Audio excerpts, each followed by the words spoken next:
France Maghreb 2. Assalamu alaikum, bonsoir à toutes et à tous et bienvenue. Merci de votre fidélité à notre station France Maghreb 2. C'est Fawzi ce soir pour vous accompagner dans la joie et la bonne humeur. Et en plus ce soir dans la fraternité. Nous avons sur le plateau du Monde Abdeslam Mitache, qui m'est rejoint à la ville du Blanc-Ménil, notre chroniqueur politique. Bonsoir Fawzi, voilà. Bonsoir aux auditeurs. Alors aujourd'hui on va pas parler politique, on va parler halalitude. Avec notre ami ce soir, il s'agit de Fouad Imarine qui s'occupe donc des relations publiques pour AVS.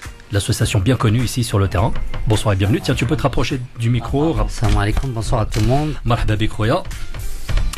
Donc AVS à votre service, une association bien illustre qui fête cette année ses 25 ans.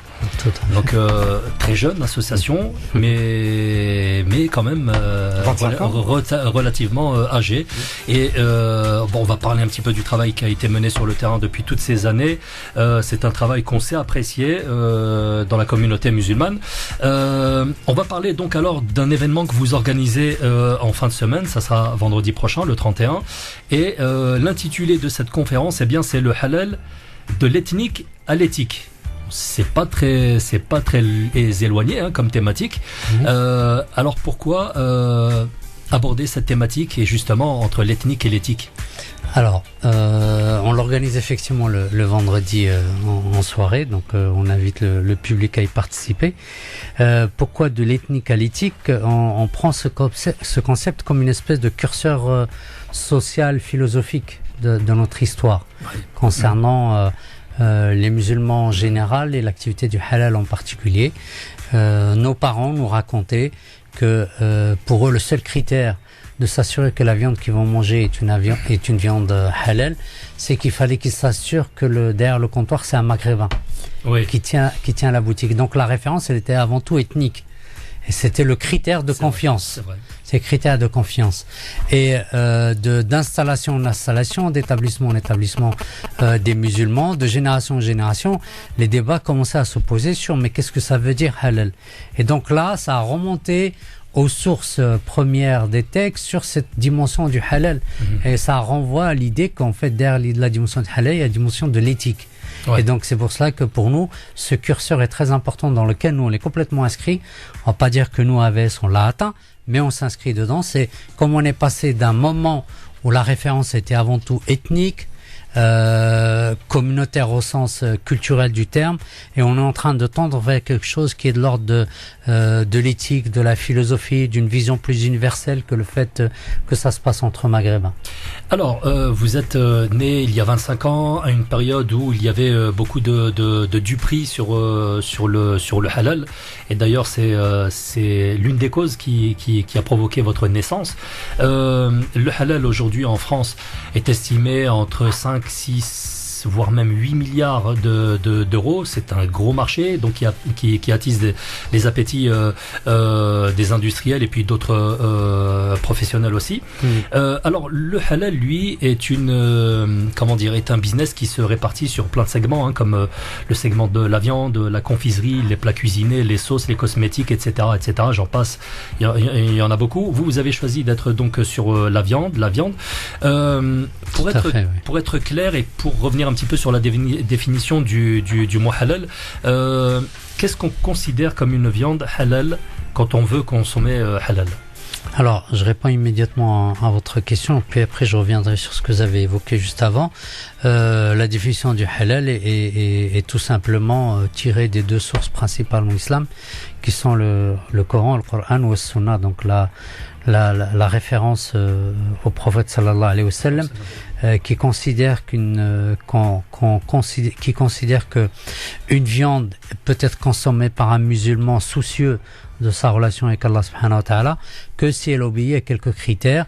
Et le critère fondamental essentiel, c'est que la bête qu'on vise, dont on veut se nourrir, doit être une bête saignée. Avec un outil, elle doit être saignée, elle doit être ni assommée, ni maltraitée, mais elle doit être saignée dans le sens où le sang sort. Et ça doit être fait dans le souvenir d'Allah subhanahu wa ta'ala, c'est-à-dire Bismillah, Allahu Akbar. C'est très important. Et ça, au jour d'aujourd'hui, on mesure que ce petit geste aussi aussi rapide qu'il puisse être, en fait, on voit l'idée principale que nous, en tant que musulmans, Dieu a mis à notre disposition la création. Dans cette création, il y a des animaux dont on peut disposer, mais avec mesure et modération. Et avec respect. Et avec respect, exactement. Voilà. Et donc, du coup, c'est pour cela que le titre est important de l'ethnique à l'éthique. L'éthique, c'est pour nous dire que il y a des valeurs, et parmi les valeurs, c'est que notre rapport à la création doit être très respectueux. Et donc notre rapport à la consommation doit être très mesuré, très modéré, à l'exemple du prophète sallallahu alayhi wa sallam, qui lui avait la possibilité d'être l'homme le plus riche du monde. On est au 7e siècle, et au 7e siècle il y avait des grands empires qui avaient des moyens énormes, donc il pouvait avoir tous les moyens qu'il voulait, mais c'était pas sa mission. Sa mission, c'est de rappeler à l'humanité que la vie dans ce monde ne s'arrête pas là, elle continue. Et pour que cette vie soit équilibrée entre ce monde-ci et le monde qui nous attend, il y a des valeurs à respecter, à porter. Et parmi les valeurs, c'est le rapport à la création, à la nourriture, à la consommation. Et nous, on dit souvent que le meilleur moyen de respecter l'esprit halal, c'est d'avoir une attitude modérée dans la consommation, en l'occurrence la viande. Alors pourquoi nous on s'était lancé dans la viande? Tout simplement, on est en 1990, 89, 90, 91. C'est l'époque d'émergence de ce qu'on appelle maintenant, même à l'époque, deuxième génération de musulmans. Et donc cette deuxième génération qui avait envie de vivre son islam sans complexe, puisqu'elle est chez elle, puisqu'elle adopte cette religion, d'autres ont adopté d'autres philosophies, et de ce fait, elle a envie de le vivre pleinement, sereinement, et le plus clairement possible. Et donc, un simple débat est parti entre deux personnes sur la nature de la viande qu'ils mangeaient tous les deux à la maison. Et la discussion, comme souvent, beaucoup de projets d'ailleurs, des projets démarrent souvent l'idée d'une personne, ou un échange entre 2, 3, 4 personnes, bref. Exact, et donc l'idée c'est de dire, on va voir le boucher d'à côté, comment il s'approvisionne, comment il peut nous garantir que c'est du halal, pas halal. Et puis ils se sont rendus compte que c'est plus complexe que ça, c'est très difficile, que c'est pas aussi évident.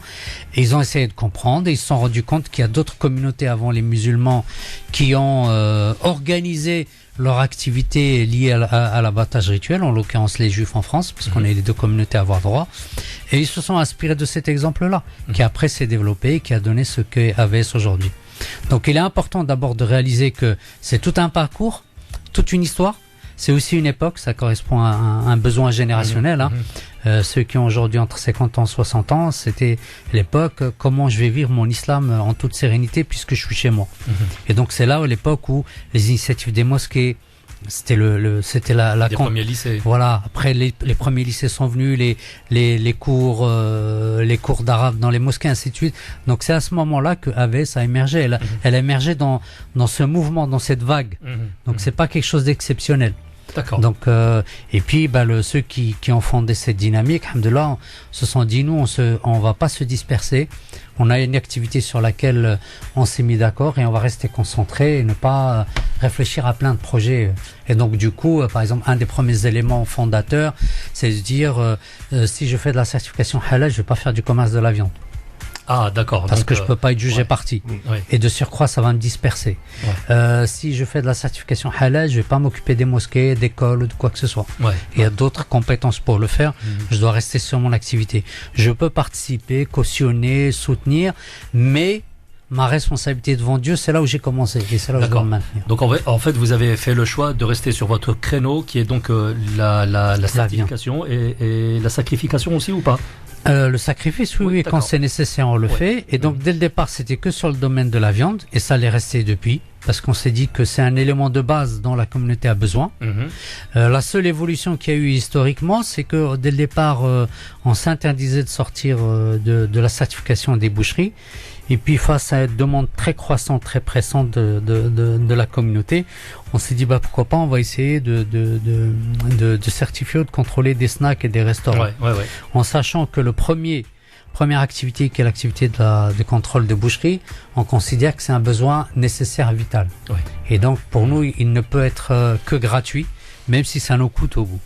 Et que tout ce qui est du domaine du contrôle en restaurant, on considère que c'est du domaine du confort, et que la structure n'a pas à le supporter. Donc on demande au restaurant une participation mensuelle qui va de 350 à 500 euros par mois. D'accord. Pour rentrer dans les frais du salarié qu'on engage, qui va contrôler tous les jours. On va revenir aussi sur la construction de votre notoriété au fil de ces années, parce qu'aujourd'hui vous bénéficiez, et à juste titre d'ailleurs, d'une forte notoriété. Aujourd'hui, quand on dit AVS, c'est un gage de sérieux et de halalitude. J'arrive pas à trouver. Je vais inventer un mot ce soir. Abdeslam, donc tu as une question aussi à poser. Oui, je voulais réagir sur justement sur l'aspect ethnique. Et en fait, en effet, nos parents à l'époque allaient dans les boucheries parce qu'il y avait de l'autre côté du comptoir des personnes de mêmes origines. Alors, du coup, à tort, parce que parfois, je dis on, mais c'est un on impersonnel, on s'est rendu compte que ça n'était pas toujours très conforme tout ça. Mais ça, vous le savez bien, et d'ailleurs, c'est la raison de votre existence. Il y a un moment où il faut mettre des éléments de contrôle, parce que sinon, on peut se retrouver à des dérives et des choses qui sont faites un petit peu n'importe comment.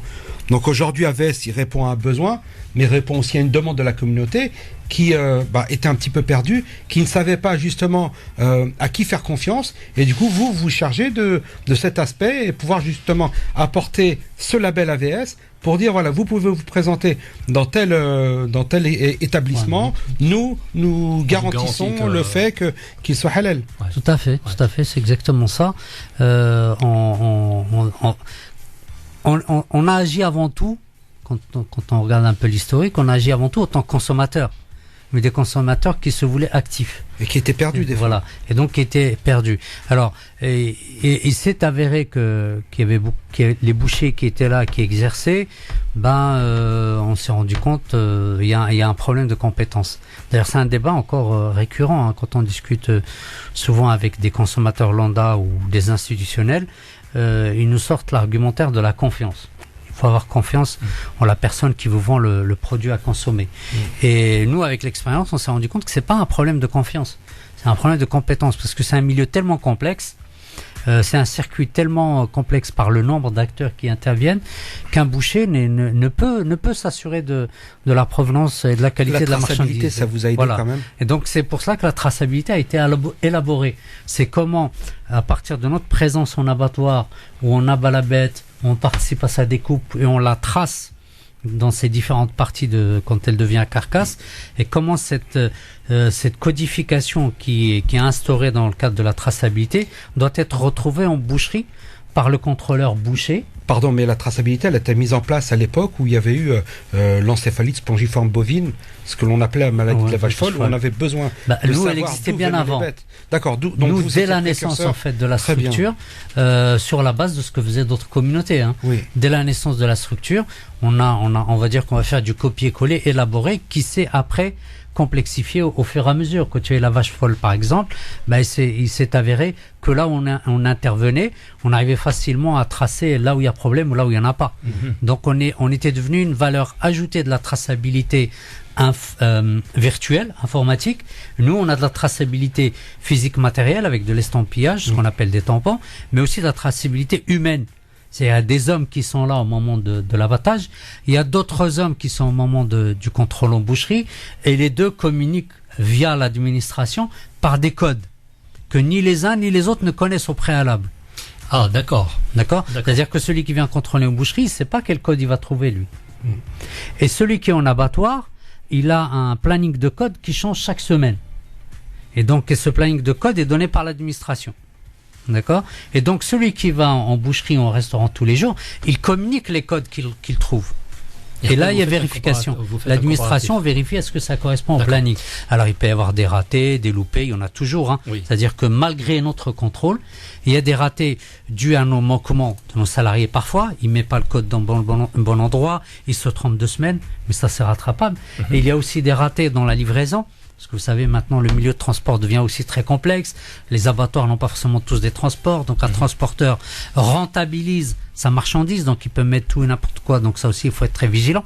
Donc, ça nécessite. Donc, là, il y a aussi des dérapages là aussi. Donc, à tous les niveaux, malgré notre présence, même jusqu'à aujourd'hui, on est obligé de saisir de la marchandise.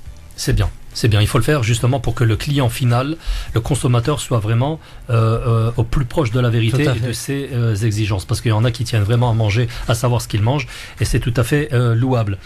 J'aimerais vous entendre parler sur justement votre notoriété aujourd'hui qui connaît un vrai succès. Mais qu'est-ce qui vous fait la différence entre vous, certificateur, et un autre certificateur? Pourquoi est-ce que l'un va dire ok, c'est bon pour moi, je considère que c'est halal, et vous diriez que non, j'émets peut-être une réserve et je demande d'avoir un contrôle supplémentaire ou avant de donner un avis favorable.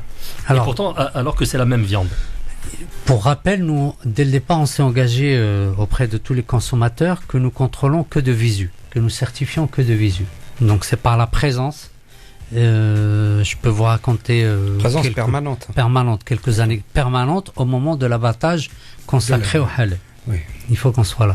Il nous arrive, par exemple, d'arriver dans des sites d'abattage où vous avez un frère pratiquant qui a une bonne réputation, qui lui procède au sacrifice. Donc on regarde la qualité de sacrifice et on l'accepte en tant que tel, même s'il ne fait pas partie de nos équipes. D'accord. Mais on accepte de lui le sacrifice pour les bêtes qu'on va certifier nous, qu'en notre présence. Si on n'est pas présent, on ne prend pas. D'accord. D'accord, ça c'est très important. Et donc il est arrivé parfois où des frères, ne connaissant pas l'intransigeance et l'exigence d'AVS, ont commencé l'abattage avant qu'on arrive. Ah, oui. On l'a dit non, on ne prend pas. Oui. On ne dit pas que c'est haram, on dit que c'est halal, mais auprès de la communauté, on s'est engagé sur une chose de visu. D'accord. On contrôle et on certifie ce qu'on voit. Si on ne le voit pas, même si c'est notre activité, de par notre faute, on n'a pas pu la voir, on la met de côté, on la certifie pas AVS pour le consommateur de tous les jours. On va bientôt s'arrêter pour une pause publicitaire. Simplement, mesdames et messieurs, si vous venez de nous rejoindre, je vous rappelle l'événement de la fin de cette semaine, donc vendredi 31 mars. Eh bien, AVS vous convie à une espèce de conférence où vous êtes les bienvenus, publics et professionnels. Bien entendu, il faut quand même s'inscrire sur le site d'AVS. Vous allez sur le www.avs.fr. L'intitulé de cette conférence, eh bien, c'est le halal de l'ethnique à l'éthique. Donc, vous allez voir un petit peu le cheminement de ce qui a été à l'époque l'ethnique, faire confiance à un boucher parce que c'était le cousin du bled, et aujourd'hui à l'éthique, c'est-à-dire que on va exiger une éthique particulière et un petit peu plus pointue avant de consommer. Évidemment, le halal se rapproche beaucoup de la culture bio. Tout ce qui est respect des végétaux, de la viande, des animaux et des bêtes, il faut absolument... ils sont même intrinsèquement liés. Voilà, c'est intimement lié. On en reparlera juste après la pub, si vous le voulez bien. N'hésitez pas à participer à cette émission si vous en avez envie. D'ailleurs, je vous rappelle, cette émission est retransmise en direct et en vivant sur le Facebook Live de cette émission. Il y a des soirs comme ça. D'ailleurs, il y a des questions que je vous poserai tout à l'heure. On reviendra dessus. Interprété par Rida Doumaz, que vous connaissez peut-être sans doute, avec Lotfiya, un titre que vous allez pouvoir retrouver également sur internet, il est disponible, et je sais qu'il nous écoute assez souvent depuis Alger. On lui fait un gros big up, un gros bisou à Al-Hajj. Allez, on revient à nos moutons sur le plateau. Nous sommes toujours avec Abdeslam Mitache, maire adjoint à la ville du Blanc-Ménil. Et puis notre ami ce soir, notre invité, eh bien, c'est Foued de l'association AVS, à votre service. Il est chargé des relations publiques. Et ça tombe bien puisqu'il est là ce soir pour nous parler d'un événement qu'AVS organise vendredi, le 31 mars. Et vous êtes conviés, mesdames et messieurs, particuliers, professionnels, vous êtes conviés à condition de vous inscrire sur le site d'AVS. Allez sur le site www.avs.fr. Alors Foued, juste avant la pause, on avait des questions à vous poser. Elles sont arrivées sur Facebook. Alors elles sont arrivées sur la page. Il y a des soirs comme ça. Voilà. On peut s'ajouter et donc vous pourrez avec aisance pouvoir poser vos questions aux invités. Une petite parenthèse, un bonsoir aussi à Amaria qui nous écoute, à qui on fait un gros big up. Voilà. Bon, alors, j'avais deux questions. La première, c'était lorsque vous avez 5000 poulets à égorger. Ça, c'est un auditeur qui pose la question. Oui. Et en fait, comment est-ce que vous procédez ? Comment est-ce que vous procédez ? Alors, tout simplement, si on parle de 5000 poulets à l'heure, par exemple, en milieu industriel, Tout simplement, on met en place un certain nombre de sacrificateurs, puisqu'on estime qu'un sacrificateur peut sacrifier entre 1400 jusqu'à 1700, 1800, mais tranquille, poulets à l'heure. Donc pour 5000, on va mettre 3 sacrificateurs. Et chaque sacrificateur va, sur les 3, pas se relayer, c'est sacrifier un poulet sur 3. D'accord. Et après ces 3 sacrificateurs, il peut y avoir un 4e qui est là pour les soulager un peu, parce que répéter la basmala assez rapidement, comme ça, au bout d'un moment, on peut s'oublier. Donc il y a quelqu'un qui peut rappeler. Et puis, un petit peu plus loin, quelques mètres plus loin, il y a quelqu'un qui vérifie si le sacrifice a bien eu lieu. Donc si la bête n'a pas été bien sacrifiée, il l'enlève. Donc ça, c'est quelque chose qui maintenant, avec l'expérience, est maîtrisé. Alors évidemment, quand ça atteint des proportions de 7000, 8000 poulets à l'heure, c'est un petit peu plus délicat. Quand le lieu s'y prête, on arrive à mettre les gens nécessaires, parce que vous pouvez avoir des abattoirs où le point de ce qu'on appelle le point de la saignée ou de la tuerie, pour parler un petit peu plus familièrement, n'est pas forcément un endroit très spacieux généralement. Donc si vous mettez 3, ça devient déjà très serré. Et donc parfois, il se peut que physiquement, humainement, on peut abattre plus, mais l'espace de l'abattoir ne nous le permet pas, donc on le fait pas. Ouais. Donc il nous est arrivé de refuser, et comme jusqu'à maintenant encore, on a des réunions toutes les semaines, toutes les 2 semaines, on a des réunions globales entre managers. Après, il y a des réunions toutes les semaines entre les différents responsables. On travaille en permanence jusqu'à maintenant sur les conditions de sacrifice, comment les améliorer. Et comme nous, AVS, on n'a ni abattoir, ni commerce, ni rien. Donc, on est sollicité par le partenaire, qui est un abattoir.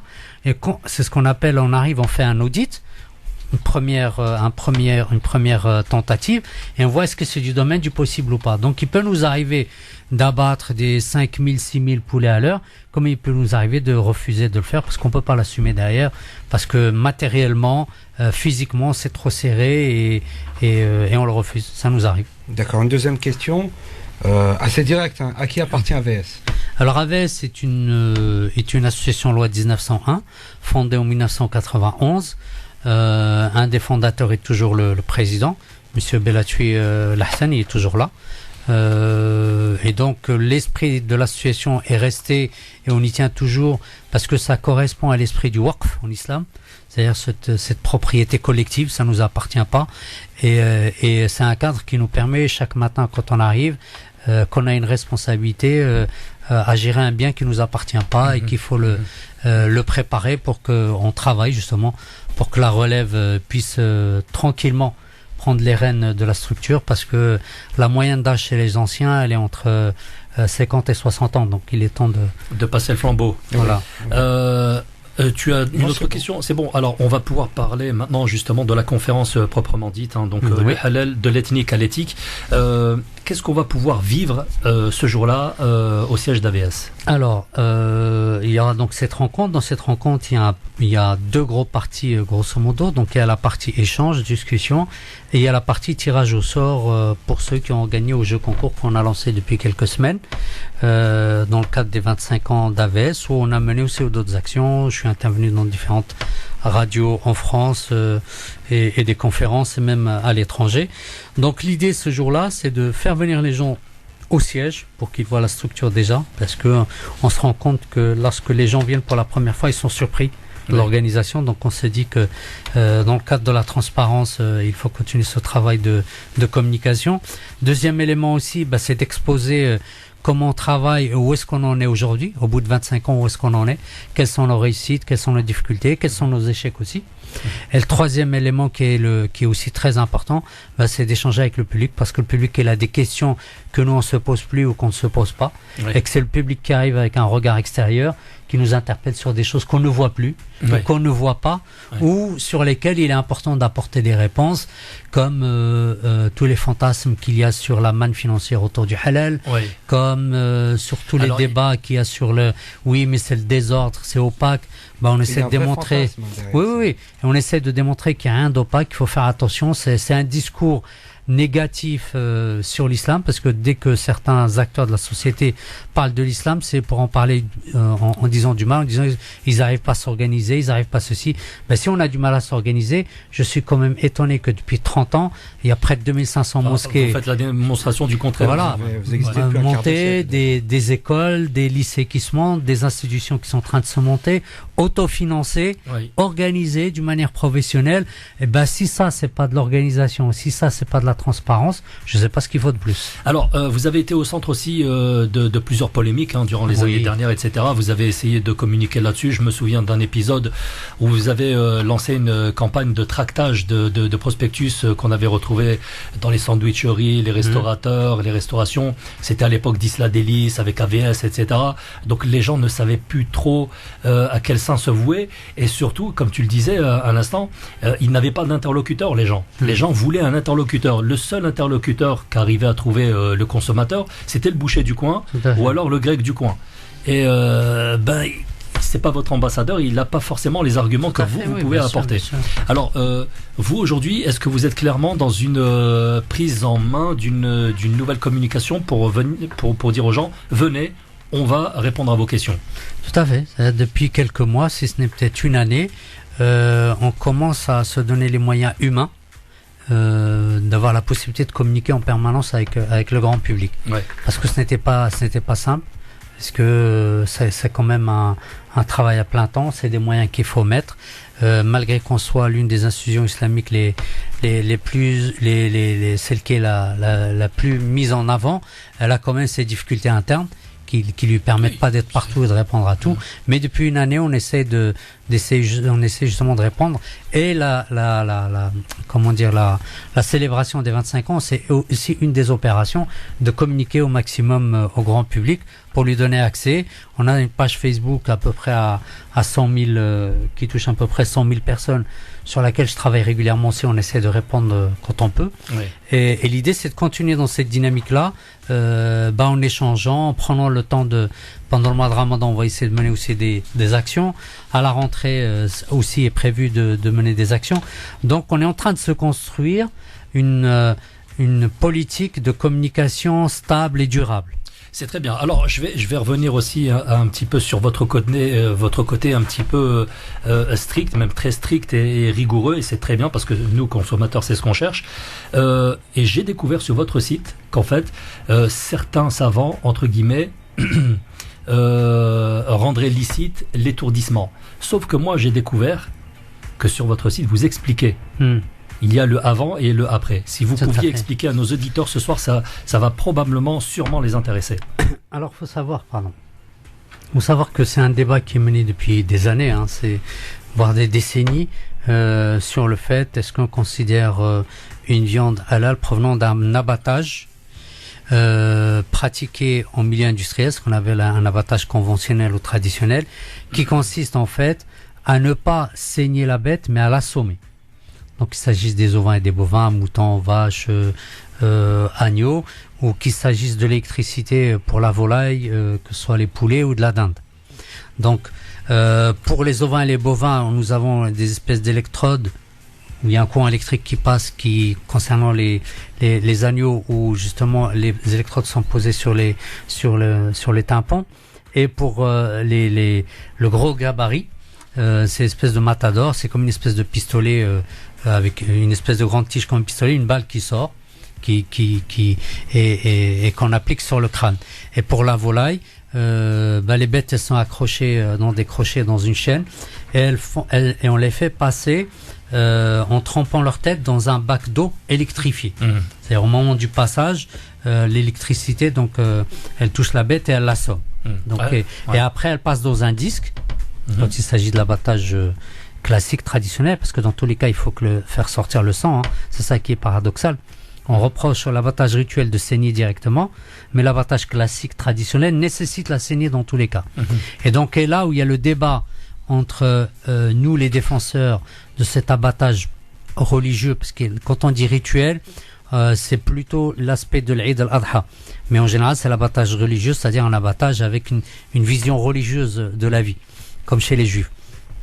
Et quand nous on arrive avec l'argument, disons que l'abattage religieux, quand il est effectué dans les meilleures conditions, ne fait pas plus souffrir la bête qu'on le pense.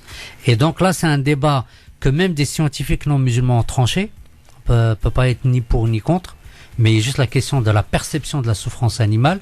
Au jour d'aujourd'hui, même chez les chercheurs non musulmans français qui travaillent sur la question de l'animal, du vivant, sur la nature de l'animal, la psychologie de l'animal, l'environnement de l'animal, donc ils font travailler ça eux depuis des années, ils s'accrochent pas au débat à la mode, trouvent un peu ridicule certains discours de personnes qui projettent des sentiments humains sur l'animal. C'est-à-dire que comment on peut faire dire des choses à l'animal alors qu'on n'a pas de communication au-delà de ces éléments comportementaux, c'est-à-dire des fois comment il se comporte, comment il stresse et tout, là c'est indéniable.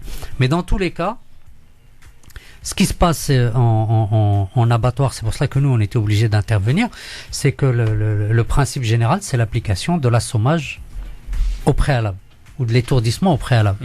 Et ça c'est général. Dans différents pays du monde, ça existe. Et il y a même des pays du monde au niveau européen qui interdisent l'abattage religieux. Il est interdit. En France, il est protégé par le code rural. Au niveau européen, il fait partie des droits fondamentaux, de la liberté d'expression religieuse. Et au jour d'aujourd'hui, certains qui veulent l'interdire rentrent dans le débat par la porte de la souffrance de l'animal. Mais quand ils rentrent par la porte de la souffrance de l'animal, le discours est tout relatif sur la souffrance de l'animal, parce qu'on ne parle pas de la souffrance avant, ainsi de suite. Donc le débat, il est en tout cas, les images complexe, vicié. qu'on nous envoie sur Internet et à la télé, ce sont des animaux qui sont oui, tout à fait, pas dans le circuit musulman, en tout cas. Il y a eu quelques cas dans abattage procédé par des musulmans qui sont à déplorer malheureusement. Mais dans tous les cas, quand il y a mort, il y a souffrance. Et quand l'humain intervient, il y a forcément des dérapages, il y a forcément des gâchis. Parce que quand on montre ce qui se passe dans les abattages à travers des vidéos horrifiantes et qui font peur et qui répulsent, c'est des réalités, c'est des faits avérés, mais c'est pas forcément des faits généralisés. Même si on sait que lorsqu'on est en milieu dans les abattoirs, les ouvriers au bout d'un moment ne voient plus dans l'animal une créature vivante, à force d'en débiter tous les jours. Donc l'idée, c'est comment faire rentrer de l'humain, de l'esprit vivant en ces milieux-là. Alors après, on peut rentrer dans un autre débat. Les abattoirs, c'est contre-productif, c'est inhumain, c'est pas naturel, il faut en finir, il faut arrêter, parce que les conditions de la création des abattoirs, que ce soit aux États-Unis ou en Europe, c'est des conditions historiques qui avaient pour perspective de la rentabilité, du business, la finance. Enfin, il y a énormément de débats, des écrits. J'invite les auditeurs et les auditrices qui aiment lire. Il y a pas mal d'ouvrages, je peux leur conseiller, qui sont faits sur les histoires des abattoirs, où on voit comment l'alimentation, elle a façonné l'urbanisation des villes. Et comment jusqu'à aujourd'hui, c'est l'alimentation qui façonne notre vie. Donc nous, derrière, au bout de 25 ans, derrière l'idée du halal, on essaie de pousser les consommateurs musulmans. Derrière la question du halal, il y a une éthique, il y a une relation à la vie, à la consommation qu'il faut mettre en avant, qu'il faut interroger. Est-ce que je dois manger matin, midi et soir, 4 fois par jour sans arrêt? Est-ce que c'est ça le mode de consommation que le musulman doit promouvoir dans sa relation avec Allah subhanahu wa ta'ala? Ou alors est-ce qu'il faut s'habituer à manger moins? Et même la viande, on n'est pas forcé de la manger tous les jours. Faut ralentir la consommation parce que c'est très dangereux. Il y a du poisson, il y a des légumes, donc faut varier la nourriture. Donc la question du halal, elle interpelle notre éthique, notre rapport à la consommation. Donc c'est pour cela, pour nous, il y a des industriels qui nous entendent quand on leur dit ouais, mais nous on n'accepte pas l'assommage. Pourquoi? Parce que tout simplement, nous on peut comprendre que vous, autant qu'industriel, la productivité, la rentabilité, mais nous, autant que religieux, il n'y a pas la productivité, la rentabilité. Il y a un respect, et donc il y a des abattoirs qui se plient, qui jouent le jeu, parce qu'ils ralentissent le rythme, ils acceptent nos conditions, et ceux qui jouent pas le jeu, on ne travaille pas avec eux. Ouais, c'est clair. Après, il faut savoir aussi que le consommateur, en bout de chaîne, c'est lui qui fait la pluie et le beau temps. Donc refuser de manger de la viande toutes les semaines, par exemple, eh bien ça peut inciter les industriels à devenir un petit peu plus regardants sur le traitement des bêtes. Et ça, de toute façon, il faut absolument aider ces associations qui dénoncent. Derrière ça, il y a à peu près 2 ans, 3 ans, on avait sorti un livret pour dire que le halal est menacé par plusieurs niveaux. Il y a l'estomac du musulman qui le menace. Bien sûr. Ça, c'est important. Et il y a l'industriel aussi qui le menace. Ça, c'est le portefeuille donc du coup, l'industriel, c'est pour lui, c'est adapter le halal à sa réalité industrielle. Donc, appliquer l'assommage, l'étourdissement au préalable. Et il y a le politique qui va avoir main mise sur la finance pour soi-disant financer l'islam, ainsi de suite. Il y a tout un enfumage autour de ça, on peut en discuter. Et puis, il y a ceux qui pensent, les pauvres, parce que c'est la quatrième catégorie qui tombe souvent dans le piège, la pauvre, qui pense que dans le domaine du halal, il y a des milliards en jeu, donc il y a de l'argent à se faire, mais qui réalisent qu'en fin de compte, c'est pas aussi simple, c'est un monde très complexe, très dur, très difficile, et d'autant plus difficile que la marchandise elle-même est très fragile. Très bien, c'est la fin de cette émission. Merci beaucoup Fouad d'être passé nous voir pour nous parler de cette conférence qui aura lieu vendredi prochain, donc le 31. Le halal de l'ethnique à l'éthique. Vous êtes les bienvenus, mesdames et messieurs. Si vous voulez participer à cette rencontre, à cette conférence, vous pouvez vous inscrire sur le site d'AVS, www.avs.fr. Il faut absolument s'inscrire, sinon pas possible de rentrer et vous n'aurez même pas l'adresse. Et ça sera l'occasion de rencontrer des gens de l'association AVS, mais également des industriels, des professionnels de la viande. Voilà. On va s'arrêter un court instant, juste le temps de changer de fauteuil. On va aller récupérer Amel qui nous attend du côté de Mulhouse. Elle, c'est une serial entrepreneuse. J'aime beaucoup ce profil puisque c'est une fille qui a absolument besoin d'entreprendre justement pour montrer ses capacités, puis aussi générer ou alors susciter l'envie chez les autres jeunes femmes, jeunes filles ou même chez les hommes à se mettre à son compte. Voilà, on marque une courte pause avec Cheb Fethi.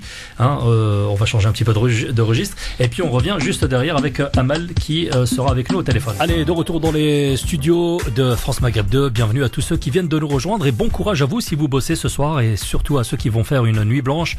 Bon courage également aux étudiants qui préparent déjà leurs examens de fin d'année. Nous allons, comme promis tout à l'heure, recevoir Amal qui nous vient de Mulhouse dans le 68. Elle est avec nous au téléphone. Amal, bonsoir et bienvenue. Bonsoir, salam alaikum. Alaikum salam. Comment ça va? Ça va, alhamdoulilah, ça va. Ça me fait super plaisir de vous avoir au téléphone. Ça fait depuis quelques semaines, nous sommes en contact pour voir comment on pouvait caler cette émission. C'est chose faite aujourd'hui. Alors je suis vraiment ravi de vous recevoir parce qu'en fait vous avez un parcours qui est très motivant.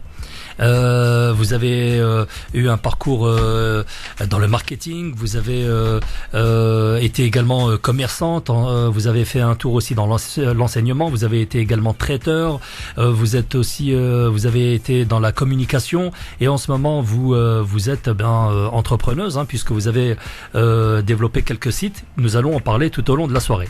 Tout à fait, oui, c'est ça. Alors, la première question c'est comment est-ce que vous arrivez à passer d'un domaine à un autre, parce que je vois là vous passez de l'enseignement à la communication, à la création de sites internet.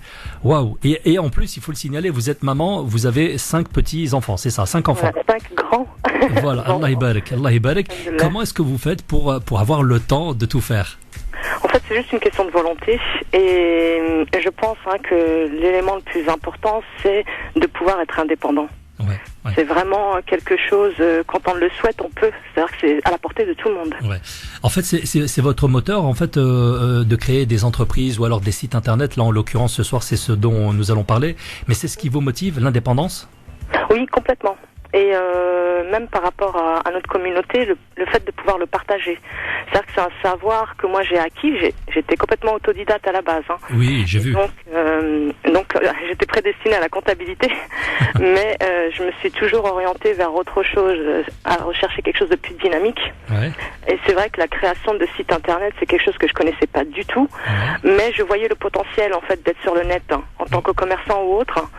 Et donc j'ai commencé par développer Umma Tijara, ensuite un autre site BB3S, donc pour justement le partage au sein de la Umma, et le dernier qui a Halal tout juste Halal et Bio, qui a tout juste quelques mois là. Alors, on va parler d'abord de BB3S puisque j'ai été faire un petit tour et donc c'est une espèce de site d'information, d'actu, un blog où il y a vous nous faites découvrir plein de choses et d'ailleurs grâce à vous, vous pouvez en être fiers ce soir. Vous m'avez fait découvrir Mutamayiza. Oui, que j'ai vraiment apprécié parce que c'est des vêtements qui sont vachement chic, fashion et puis très dans l'air du temps. Donc vous féliciterez les concepteurs de notre part. On a vraiment aimé ici à Paris. Super. Ouais, super. C'est un partenaire, justement, c'est une sœur qui tient ça avec son époux, il me semble, et qui ont lancé ce vêtement, en fait, ce Surwell. Alors, il me semble qu'il y a 2 ou 3 gammes. Oui. À l'heure actuelle, je ne sais pas où est-ce qu'ils en sont, mais c'est vrai qu'on a voulu faire un petit interview, justement, sur leur activité, parce qu'on a été aussi très charmés par ce vêtement. Est-ce que vous pouvez maintenant nous développer un petit peu plus BB3S, votre site ? Alors BB3S, ça date de 2015. On avait commencé avec quelques femmes en fait à se retrouver, histoire d'échanger, de sortir un peu de la sédentarité. Oui. Et donc de là, ça a pris une forme complètement un peu inattendue, on va dire. Et c'est vraiment le but du partage. Donc on en est arrivé à partager différentes informations et on s'est orienté vers, comment dirais-je, vers le fait de faire connaître d'autres personnes qui cherchent à se développer en tant qu'auto-entrepreneurs ou autres, et surtout des sœurs en fait qui veulent travailler déjà depuis leur domicile, tout en gardant leur vie de famille, tout simplement. Alors, est-ce que vous diriez, vous, aujourd'hui, que pour une femme musulmane, c'est plus difficile d'entreprendre ou alors c'est à un même niveau de difficulté que pour tout le monde ? Ah, c'est beaucoup plus difficile. Alors, quels sont les obstacles, les barrages que vous pourriez nous énumérer ce soir ? Alors, le premier barrage, déjà, c'est l'administration. Ça, c'est vrai qu'il y a pas mal de soucis par rapport à ça. Donc, il y a des préjugés qui sont super connus. Je ne vais pas revenir là-dessus. Mais avec un peu d'acharnement, on y arrive. Coûte que coûte, on peut y arriver. D'accord. Après, bon, il y a des risques aussi à prendre. C'est vrai que quand on est maman, on dépend, surtout quand on est une mère seule, on dépend plus ou moins des allocations. Donc, quand on se lance dans une activité en tant qu'auto-entrepreneur, il y a quelques sacrifices à faire, mais on y arrive. On y arrive, tant bien que mal, on finit quand même par y arriver si on lâche pas, quoi. Il faut vraiment persévérer. Vous finissez, quoi qu'il arrive, à être et à rester indépendante. Ce soir, nous avons, Amal, le plaisir d'avoir notre chroniqueur politique. Il s'agit de Abdeslam, il est maire adjoint à la ville du Blanc-Ménil, dans le 93, et il a une question pour vous. Bonsoir Amal.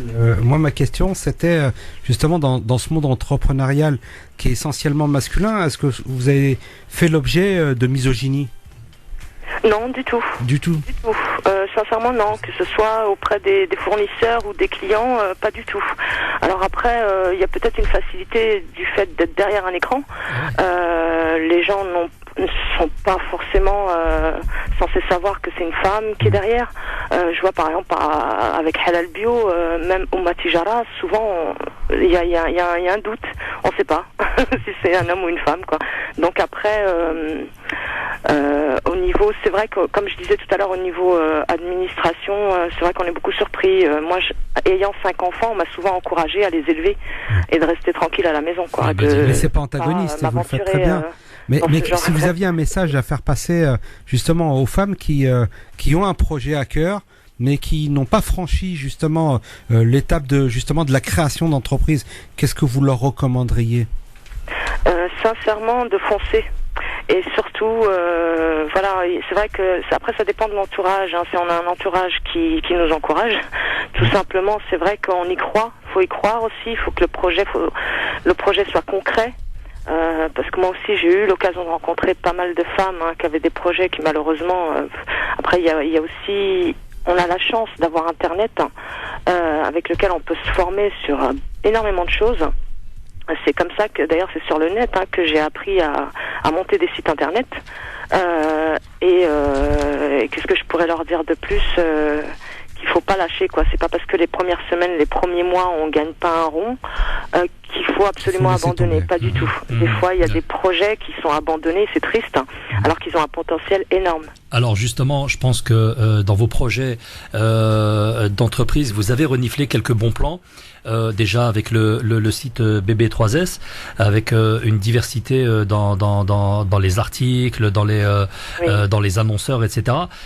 Mais par contre, il y a autre chose que vous avez flairé, c'est dans le cas de Umma Tijara, c'est-à-dire que sur ce site, vous cherchez à fédérer les entrepreneurs musulmans, c'est ça? Si j'ai bien tout compris. Fait. Oui, c'est exactement ça, que les acheteurs et les vendeurs musulmans se retrouvent dans un seul lieu, tout comme le site eBay ou Amazon ou autre. Voilà, c'était un peu le concept, de pouvoir les rassembler dans un seul lieu. Alors, mais comment est-ce que vous comptez vous y prendre? Écoutez, pour l'instant, ça tourne assez légèrement, donc ça va. Ça prend un peu de l'ampleur. Ouais. Comment je m'y prends? Beaucoup par le bouche à oreille et les réseaux sociaux. Donc c'est comme ça que j'avais commencé déjà. Il a un an tout juste là. Farmdan, Inch'Allah, ça fera un an. Umma Tijara. Donc c'est tout récent. Ben c'est bien, c'est déjà pas mal. Oui. Est-ce que vous pouvez nous dire aux auditeurs qui nous écoutent ce soir sur quelle page Facebook on peut vous contacter ou vous trouver ou vous consulter? Alors il y en a 3. Alors il y a la page Facebook Umma Tijara, Umma avec 2 M. Il y a aussi la page Halal et Bio, Halal avec un seul L, et la page BB3S, donc B et B, un 3 et un S. Voilà, et donc vous entrez en contact avec Amal pour l'objet dont vous avez besoin, ou alors si vous avez des conseils, ou alors même des demandes de partenariat. Voilà, exactement. C'est ce qu'on recherche le plus, en fait, c'est des partenaires, sachant que nous, on promotionne, parce que bon, je suis coach sportif aussi au début, donc dans l'enseignement, en fait, c'est du sport. J'ai donc vu. on a des membres à qui on propose, en fait, des défis à gagner tous les mois. Et donc on travaille avec pas mal de développeurs et des commerçants qui font des cadeaux tous les mois pour rassembler une offre en fait pour la gagnante du mois. Génial. Et donc voilà, et ça nous permet de leur faire de la pub en échange et de les faire connaître aussi à travers les 3 sites d'ailleurs. Ouais. On ne s'arrête pas que sur BB3S. Mais vous avez tout à fait raison. Alors je vais parler un petit peu de la région d'où vous venez, de laquelle vous nous appelez ce soir. Vous êtes de Mulhouse, en Alsace, et d'ailleurs on reconnaît, on sent un petit peu le petit accent alsacien, un tout petit peu. Non, parce que je suis parisienne à la base. Oui. Non, mais vous savez, quand on va en Alsace, on se fait vite contaminer par l'accent. Il est tellement mélodieux que c'est toujours agréable à écouter. Par contre, je ne sais pas si vous avez pris une maladie des Alsaciens, c'est la maladie du travail. Ils sont de grands bosseurs. Ce sont vraiment de grands bosseurs. C'est des gens qui rechignent pas à travailler. Vous êtes d'accord avec ça? Oui, tout à fait. Ouais. Tout à fait, oui. Comment se présente la région pour vos affaires? Justement, c'est une région qui est propice au développement. Donc, quand je suis arrivée ici il y a 6 ans, c'est ce que j'ai pu constater en fait. Et petit à petit, en fait, les idées venaient, et c'est là que j'ai commencé à les concrétiser.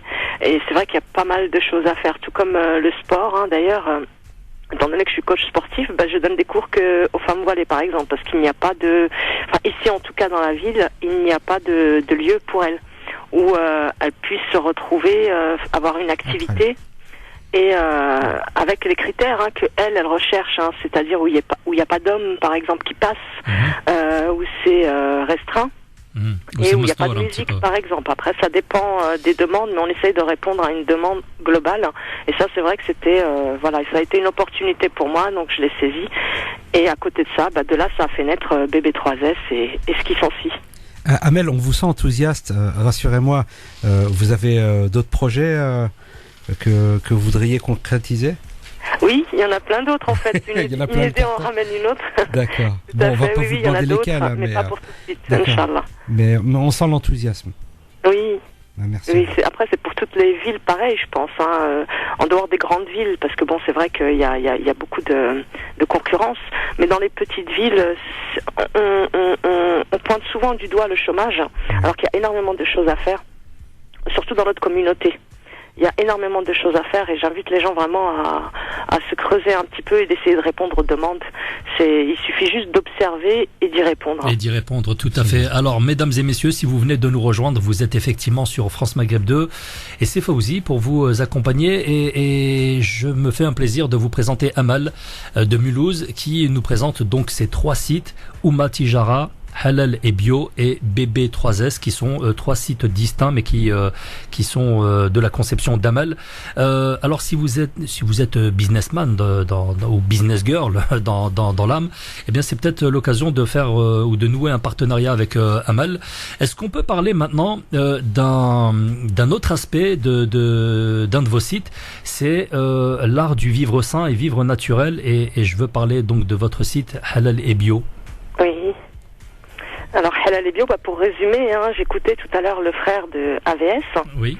C'est vraiment un site qui a été mis en place déjà pour répondre encore une fois à une demande, c'est-à-dire aux membres du sport qui eux avaient ce besoin justement de se fournir en compléments alimentaires et autres, mais le plus naturellement possible et surtout par exemple concernant les compléments alimentaires qui soient de gélules végétales sans perturbateurs endocriniens et autres. Et ça, c'est vrai qu'on essaye de creuser. Il est né au mois de novembre seulement. Oui, mais on essaye de dénicher auprès des fournisseurs des produits qui sont le plus adaptés, qui soient le plus halal possible, quoi. Et donc les fournisseurs dont vous parlez sont des fournisseurs exclusivement français ou alors vous allez les chercher un petit peu partout à travers le monde? Alors on essaye de travailler exclusivement avec des fournisseurs français pour être le plus en norme possible au niveau des exigences. Après, on a quelques fournisseurs européens, mais franchement, ils se comptent sur les doigts d'une main. Il y en a pas beaucoup. D'accord. Et concernant justement cette gamme de produits sains, bio, éthiques ou ethniques, est-ce que vous pensez que les gammes sont à la hauteur des espérances, du besoin, de la demande, ou alors est-ce que au contraire, il faudrait augmenter la production de produits et la diversité. Justement, c'est très intéressant parce qu'il y a une énorme demande encore qui n'est pas comblée. Pour la Oumma, il manque énormément de choses. Quoi, par exemple par exemple, des protéines complètement halal, mais qui soient comment dirais-je, conçues de la part d'un fabricant, un fabricant musulman. Par exemple, ça manque. Moi, c'est ce qui me manque le plus, en fait, c'est d'être en contact avec des fournisseurs musulmans, de pouvoir travailler avec eux directement, ce qui ferait tourner justement nos biens. Mais après on fait avec ce qu'on a. Mais alhamdoulilah, Inch'Allah, ça va se développer, ça j'en doute pas une seconde. Eh bien, écoutez, c'est juste qu'il nous faut du temps. On produit énormément, mais pas beaucoup encore de produits 100% naturels, mais surtout bio-certifiés. Très bien. On arrive à trouver des produits bio, mais qui ne sont pas certifiés. Ça, c'est un peu dommage aussi. Oui, il y a peut-être un problème de label qui se pose, c'est ça? Oui, tout à fait, exactement. Les produits, on n'a aucun doute dessus, mais le label coûte cher. Et... Bon. C'est pas évident, mais il faut continuer à travailler là-dessus. Amel, je vous propose de faire la première pause de votre émission ce soir, et puis on revient juste derrière, d'accord? À tout de suite. Inch'Allah, à tout à l'heure. Cherchez pas, on n'en fait plus. Du rap comme ça, on n'en fait plus. C'était Dina Style avec le groupe Dynasty du Blanc-Ménil. Merci à tous ceux qui viennent de nous rejoindre, et puis bon courage à ceux qui sont avec nous depuis tout à l'heure. Bon courage également aux étudiants qui préparent déjà leurs examens. C'est vrai qu'on parle très peu d'eux, mais on est avec vous de pensée. Nous retournons du côté de Mulhouse, dans le 68, récupérer notre sœur Amel. Amel, toujours là? Toujours là. Elle est toujours là. Comment ça se passe à Mulhouse? Là, ça doit être bien calme. Oui, c'est très calme comparé à Paris. Ah ouais. Bon, alors, on parlait un petit peu de votre site Halal et Bio. Donc, alors, le bio au cœur, justement, de notre époque, et du halal également. Comment est-ce que vous sélectionnez vos produits? Est-ce que vous avez des barrières? Est-ce que vous mettez des barrières? Parce que, par exemple, j'ai vu que dans vos produits, vous faisiez attention à tout ce qui est produit sans alcool, sans colorant, sans conservateur, oui, sans gluten, sans exhausteur de goût. C'est pas un petit peu contraignant pour vous, non? Ça vous met pas des barrages? Non, des barrières? du tout. Au contraire, c'est vraiment l'objectif en fait du site. C'est vraiment notre objectif de pouvoir proposer des produits 100% naturels. Je veux dire, pas besoin de tout le reste, quoi. C'est un poison. Tout le reste, c'est que du poison. Donc, pourquoi vendre du poison? D'où l'esprit de l'éthique. Hein. Vous savez, plus rien ne nous étonne. Il y en a qui s'achètent des clopes, donc. Oui, tout à fait. Il n'y a pas que ça. Hein. Il y a tout un tas de choses qu'on achète qui sont complètement inutiles. Hein. Le but, en fait, de halal et bio, c'est vraiment d'orienter les gens vers des produits naturels le plus possible. Hein. Que ça puisse leur apporter un bienfait déjà au niveau nutritionnel, mais surtout au niveau santé.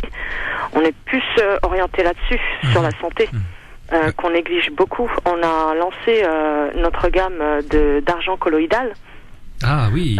Avec un laboratoire français. Ça, c'est un produit qui était très très peu connu et qui est d'ailleurs interdit à la vente en tant qu'antibiotique. Pardon, alors que c'est un antibiotique naturel. Naturel, oui.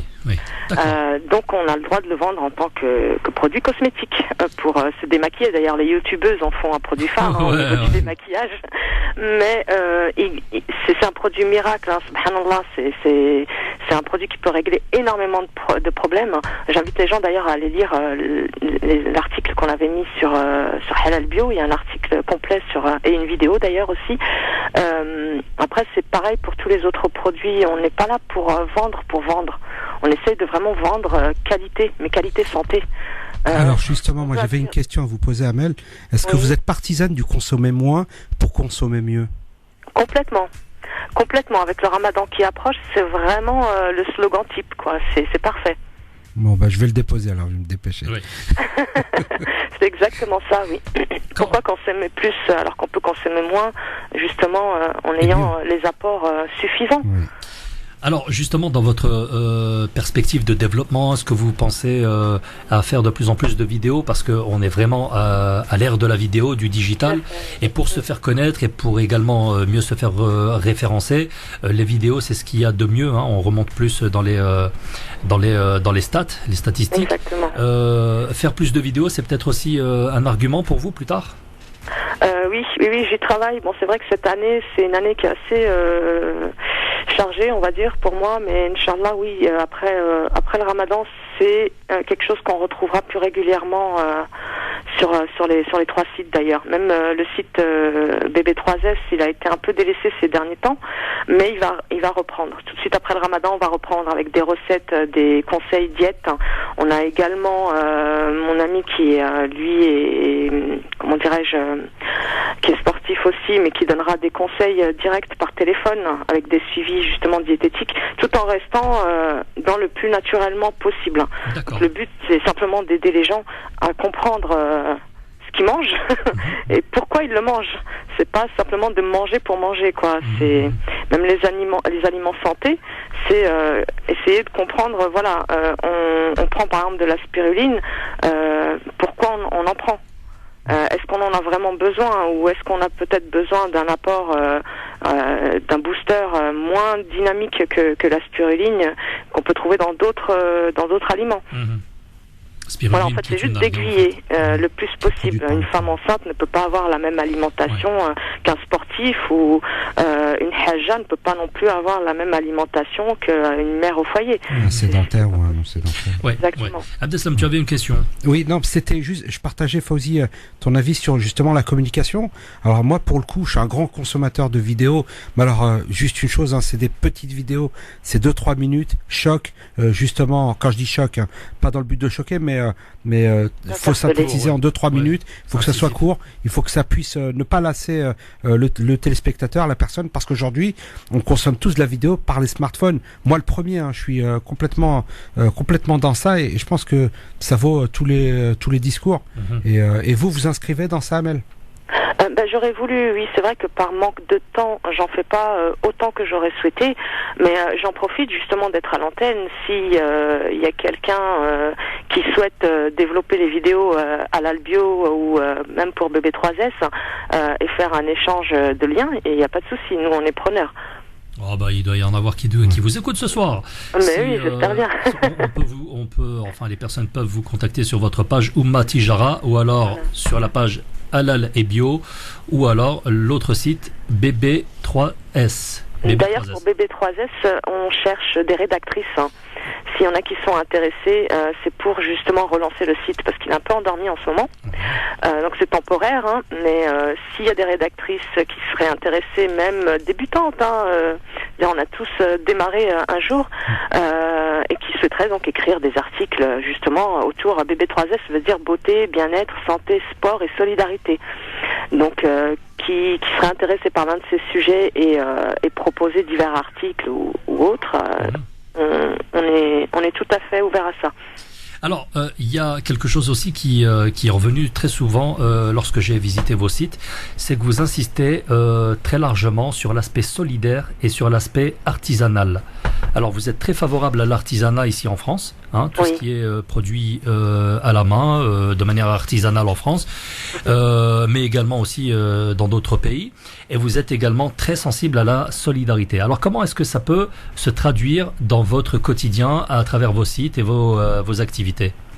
Alors, la solidarité, je pense que c'est quelque chose qui nous est transmis déjà de par notre culture et oui, c'est important. C'est très très important. Dans le sens où on attend déjà de la part des gens une certaine solidarité quand on est nous-mêmes dans le besoin. Donc je pense que c'est quelque chose qu'il faut partager énormément, même si on n'attend rien spécialement. Après, c'est vrai que je suis très sensible à aider les associations. Ça me touche personnellement. Après, c'est vrai que ça m'est propre, mais j'aime beaucoup leur accorder une place partout où je peux. Sachant qu'ils sont très reconnaissants aussi, hein. Il nous est arrivé avec la mosquée de Mulhouse de faire des événements pour le centre Amel, hein. Je ne sais pas si vous en avez entendu parler, c'est assez énorme, hein, le centre Amel qui est en train de se faire construire. Et donc on a pu être solidaire dans un sens, mais de l'autre on a également pu tenir un stand justement pour Halal Bio. D'accord. C'est un échange de bons procédés. Exactement. Très bien, Amel, on va en rester là pour l'instant. Il nous reste encore une page de pub à tourner. Et puis on revient juste derrière pour conclure cette émission avec vous. Et cette fois-ci, on parlera de vos partenaires, parce que vous cherchez des partenaires, y compris des partenaires financiers. À tout de suite. France Maghreb 2. France Maghreb 2. Sur 91.3 FM. 91.3 FM. À Reims et toute sa région. Bon, c'est vrai que le soir ici, on se fait plaisir. Heureusement qu'on a un patron vachement cool qui nous laisse passer les musiques qu'on veut. Bonsoir à tous ceux qui sont encore là avec nous. Et puis pour ceux qui sont allés faire Khokhoch, eh bien je les comprends. Je sais que demain ça va être boulot, ça va être khadama pour tout le monde. Amel est toujours avec nous depuis Mulhouse. Amel, comment ça va depuis tout à l'heure ? Ça va, alhamdoulilah, merci. Vous tenez le coup, tu tiens le coup là parce que nous on est des couches tard ici à Paris, donc oui, non. On a tendance à engrainer tout le monde. Je pense bien qu'avec 3 sites à gérer, je me couche aussi tard. Alors pour poursuivre un petit peu la découverte de tes activités, à ton actif donc plusieurs sites, le site Umma Tijara, Halal et Bio et BB3S. Est-ce que tu peux nous parler maintenant des partenaires que tu recherches, des partenaires financiers, des partenaires d'échange tout à l'heure aussi tu nous parlais des rédactrices, mais parlons maintenant des investisseurs. Alors, les investisseurs, juste avant de commencer, j'aurais juste voulu préciser, pas que je sois mal comprise, en fait, toutes les activités qu'on lance, on n'est pas vraiment communautaire, d'accord ? Oui. Donc, bien sûr que tout le monde peut, par exemple, acheter sur Halal et Bio, tout le monde peut venir s'informer sur BB3S et tout le monde peut vendre ou acheter sur... oui, heureusement d'ailleurs. Oui, heureusement d'ailleurs. Alors, pour les partenaires financiers, on cherche à développer déjà pour BB3S un magazine, parce qu'à la base on souhaiterait développer un magazine papier. Voilà, tout à fait. D'accord. Qu'on aimerait justement ajouter à ce qu'on développera par la suite avec Halal et Bio. Mais voilà. Pourquoi est-ce que tu optes pour le papier alors que justement tout le monde essaye de laisser tomber le papier pour aller sur du site internet ? Parce que c'est ce qu'on pense, que tout le monde est branché net, tout le monde est branché sur le net, alors que pas du tout. Moi, ça, c'est quelque chose que j'ai pu constater sur le terrain. Par exemple, avec Facebook, beaucoup de commerçants sont sur Facebook et c'est une très bonne chose d'ailleurs. Mais beaucoup de gens dans notre communauté et même ailleurs ne vont pas sur Internet. Il y en a encore pas mal. Même si il y en a qui pensent que non. Après, j'essaye de suivre un peu les statistiques, des fois, même si elles sont pas tout à fait exactes, mais c'est quelque chose que j'ai pu vraiment constater sur le terrain. Et donc, j'aimerais pouvoir répondre à cette demande, sinon il y aurait plus de magazines chez les buralistes. Mais ça coûte quand même plus cher de communiquer sur le papier. Faut produire, faut le distribuer. C'est plus un magazine solidaire. C'est-à-dire que ce sera un magazine qui coûtera vraiment pas grand-chose, quoi. C'est quelque chose qu'on aimerait offrir déjà à nos clients. D'accord. Voilà, vous distribueriez au plan local? Pourquoi pas national? National, oui.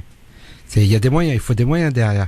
Alors que l'Internet, justement, permet à un moindre coût de produire de la presse au format PDF et que chacun peut imprimer chez lui ou alors le regarder sur son smartphone ou sur un écran, non, vous pensez pas? Oui, mais le format PDF, c'est vrai que c'est pas mal, mais c'est quand même contraignant au niveau de temps. Comme disait tout à l'heure le frère, voilà, on regarde des vidéos si elles sont courtes, si elles sont trop longues, on n'en veut pas. Alors qu'un magazine, voilà, on peut vite fait le mettre dans le sac et le regarder en étant chez le médecin ou en prenant le bus. C'est quelque chose qui est à portée de main et on n'a pas besoin de se connecter pour regarder et faire défiler des pages qui, les gens manquent de patience et malheureusement, il faut essayer d'attirer leur attention. Donc vous adressez à un public qui n'est pas connecté, alors, pour le coup. Déjà, dans un premier temps, oui. Ouais. Après, c'est vrai qu'au niveau publicitaire, c'est beaucoup plus intéressant pour nos partenaires aussi, d'avoir... d'être vu sur du papier. Exactement. D'accord. Mais pourquoi pas les deux? Après, l'un n'empêche pas l'autre. Oui, d'ailleurs, les grands journaux aujourd'hui sont tous sur le net. Des versions électroniques, quasiment tous. Ouais. Et ils ont tendance... Oui, tout à fait. La tendance, c'est sachant justement à l'abandon. Nous, ce qu'on aurait voulu, c'est glisser ce magazine-là auprès de à chacune de nos commandes. Oui. Voilà, c'est vraiment un magazine solidaire. C'est-à-dire que les gens, s'ils sont intéressés, c'est plus pour mettre, on va dire, une pierre à l'édifice et aider les personnes qui promotionnent quelque chose dans le magazine ou autre. Très bien. Très bien, on va presque conclure cette émission. Je rappelle simplement que vous gérez donc 3 sites internet. Oumma Tijara, justement, un site qui va fédérer tous les commerçants commerçants musulmans du web. Vous avez un site halal et bio où vous vendez donc des produits sains, bio et éthique également, et puis le site BB3S également. Donc tout ça à découvrir sur internet, sur vos pages Facebook. Et puis on va terminer par les partenaires financiers. J'ai lu quelque part que vous recherchiez donc des partenaires financiers pour justement financer un site internet ou rentrer dans les parts d'un site internet, c'est ça? Oui, justement, BB3S, mais ça c'est quelque chose que je suis encore en train de développer. Alors toute contribution est la bienvenue, même au niveau du développement. Après c'est vrai qu'on aurait voulu, je parlais du magazine, donc je ne vais pas revenir dessus, et on souhaiterait également pouvoir développer une boutique sur Mulhouse pour halal et bio. Seulement c'est qu'on est freiné, donc moi j'ai une vie de famille, donc il y a pas mal de choses qui m'empêchent de pouvoir me lancer concrètement. Sachant qu'il y a une énorme demande, notamment dans le bio et autres, et j'aurais voulu développer ça. Donc, alors il vous faut combien? Parlons sous, parlons fric, parlons cash. Parlons cash, on va dire pour une bonne première année, 50 000 euros. 50 000 euros juste pour le site ou pour une boutique sur Mulhouse? Pour une boutique sur Mulhouse. D'accord, et pour le site, pour rentrer dans le capital du site? Pour rentrer dans le capital du site, aux alentours de 10 000. D'accord, ok. Eh bien, s'il y a des businessmen qui nous écoutent ce soir ou qui ont envie de faire du business ou développer des projets avec Amal de Mulhouse, eh bien, sachez que vous allez pouvoir évoluer dans un contexte apaisé, sain, halal et bio en plus. Voilà. Tout à fait. Merci beaucoup Amal d'avoir accepté mon invitation. Merci Amal. À très bientôt, Inch'Allah. Bonne soirée, ciao, bisous à vous du côté de Mulhouse et Strasbourg. Voilà, les Alsaciens, très bon exemple à suivre. Allez, nous on va s'arrêter aussi parce qu'il est l'heure d'aller faire presque dodo. Quoique on n'a pas fini notre journée, Abdeslam, on a encore des choses à faire. Encore du boulot. Abdeslam, on se retrouve mercredi prochain avec d'autres invités et d'autres aventures. Pour l'instant, on va se quitter avec. Tu l'as reconnu? Ne lis pas le titre. Bon, allez, vas-y, je te laisse. Le synthé, mais. Je sais même pas si tu pourrais le lire, le titre. Allez, vas-y.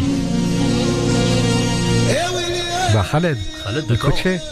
Non, toi tu sais faire que de la politique. Allez, جيت عندك تونسيني الشاب Khaled, un des vieux tubes de Khaled. Et on va se quitter là-dessus, je vous fais un gros bisou, bon courage à vous, bonne nuit, salut, ciao ciao.